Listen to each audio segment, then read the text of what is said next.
भगवान परशुराम की तपोभूमि जलालाबाद का नाम हुआ परशुरामपुर। इस अवसर पर परशुराम परिषद के प्रदेश अध्यक्ष अशोक शर्मा ने मुख्यमंत्री योगी आदित्यनाथ को धन्यवाद दिया। रिपोर्टर अजय कुमार गुप्ता, सोशलिस्ट न्याय न्यूज, लखनऊ। भगवान परशुराम की आज एक प्रेस वार्ता बुलाई गई। प्रेस वार्ता का उद्देश्य क्या है?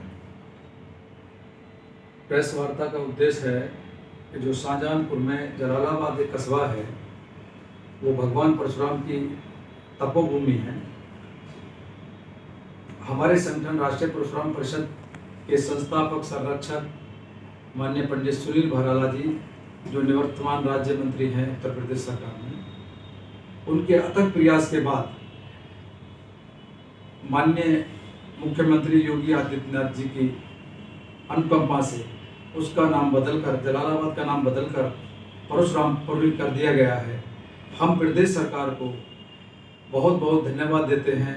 उत्तर प्रदेश इकाई की तरफ से राष्ट्रीय परशुराम परिषद की सरकार को बहुत बहुत धन्यवाद और आभार व्यक्त करते हैं।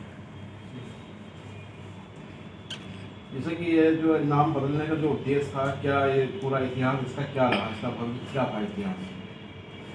देखिए, भगवान परशुराम की वो तपोस्थली है, तो वहाँ जलालाबाद का क्या मतलब?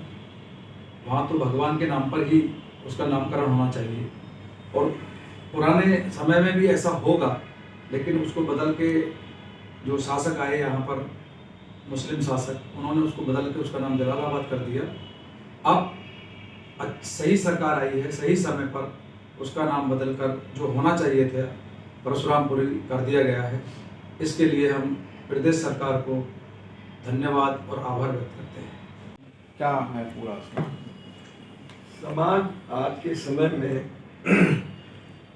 भारत विभाजन के बाद से लेकर के यह जब पत्रकार महोदय लोग पूछते हैं कि ये नाम क्यों बदला गया, काहे बदला गया, इसका मूल उद्देश्य क्या है, तो अंदर ही अंदर गहन पीड़ा का एहसास होता है। जो कार्य विभाजन के समय पर ही हो जाने चाहिए थे, वह कार्य धीरे धीरे सन 14 के बाद से आप लोगों को परिलक्षित होते हुए दिखाई दे रहे होंगे। जैसे कि ये आर्यावर्त है, जम्बूद्वीप है, यहाँ पर सनातन की ही परंपरा रही। धर्म के आधार पर देश का विभाजन हुआ और उसके बाद आज हमारा पत्रकार पूछता है कि उसका उद्देश्य क्या है, जहानाबाद का नाम बदलने का। हंसी आती है, पीड़ा होती है। मैं पत्रकार महोदयों से भी यह आग्रह पूर्वक निवेदन करूंगा कि प्रश्न करने के पूर्व यह जरूर सोचे कि सन 47 से लेकर के अभी तक क्या हुआ है। यह एक चिंतनीय विषय है। यह मैं पत्रकारों की तरफ इसी प्रश्न को उल्टा ढकेल रहा हूं। इस पे विचार करें, ऐसा प्रश्न क्यों उठता है? यह मेरा मूल अधिकार है, जिसको कि सनातन समाज घुट घुट के जीता रहा।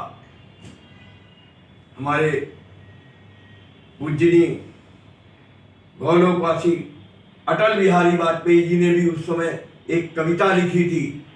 15 अगस्त का दिन कहता, आजादी अभी अधूरी है, कैसे उल्लास मनाऊं मैं, थोड़े दिन की मजबूरी है। अंतिम पंक्ति ध्यान दिलाना चाहता हूं, जो पाया उसमें खो न जाए, जो खोया उसका ध्यान करें। आज जो जहानाबाद का नाम बदल करके परशुरामपुरी रखा गया है, तो वह अटल जी का ही इंडिकेशन है।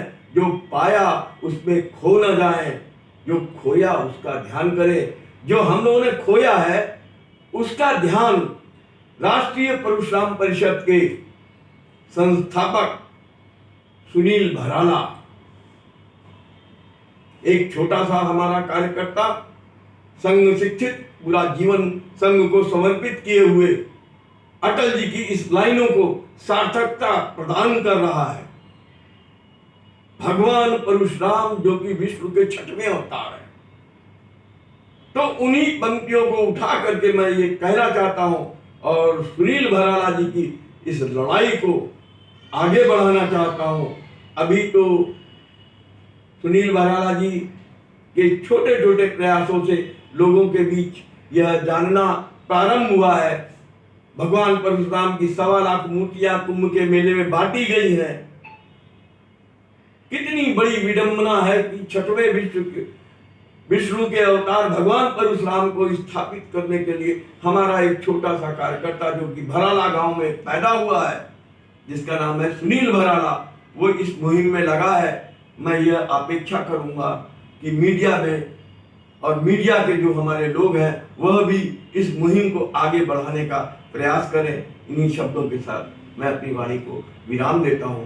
और कोई पार्टी का व्यक्ति है, अगर भारत का है तो उसको अपनी गरिमा को, अपनी सनातनी व्यवस्था का ध्यान रखना चाहिए और इस अवसर पर सब लोगों को धन्यवाद देना चाहिए। जो आदरणीय पंडित सुनील भराला जी ने जो ऐतिहासिक निर्णय लिया, जो 56 स्थान है परशुराम भगवान के 56 स्थान है जो देश में भी है और विदेश में भी है। यह तपोस्थली पे जलालाबाद जो तपोस्थली है इसका निर्णय लिया गया है। शाहजहांपुर का, अभी शाहजहांपुर का भी नाम बदलना चाहिए और ऐसे कई जगह हैं। जैसे उनका जो कर्म स्थल था उस महाराष्ट्र था जो आज मेरठ है। मेरठ में एक बहुत बड़ी परिकल्पना है माननीय आदरणीय सुनील भराला जी की कि वहां पे एक जो है अच्छा स्थल बने और वहां से परशुराम भगवान का जो है पूरा संदेश जाए और लोग समझे कि भगवान परशुराम क्या हैं। और माननीय सुनील भराला जी उत्तर प्रदेश में नहीं पूरे देश में पूरा व्यवस्थित रूप से कार्य कर रहे हैं। सरकार का ध्यान प्रत्येक स्थान पर भगवान परशुराम के प्रत्येक स्थान पर केंद्रित करने का काम कर रहे हैं, उसकी दिव्यता और पवित्रता पर जोर दे रहे हैं। मैं हिंदू हृदय सम्राट उत्तर प्रदेश के मुख्यमंत्री आदरणीय योगी आदित्यनाथ जी और भारतवर्ष के गृह मंत्री आदरणीय अमित शाह जी को मैं हृदय से धन्यवाद देता हूं। मेरे पास शब्द नहीं है। ये अपने संगठन की तरफ से, अपने साथियों की तरफ से और आप सबकी तरफ से, आप मीडिया बंधुओं को हृदय से आभार। जीती प्रसाद को भी धन्यवाद दीजिए।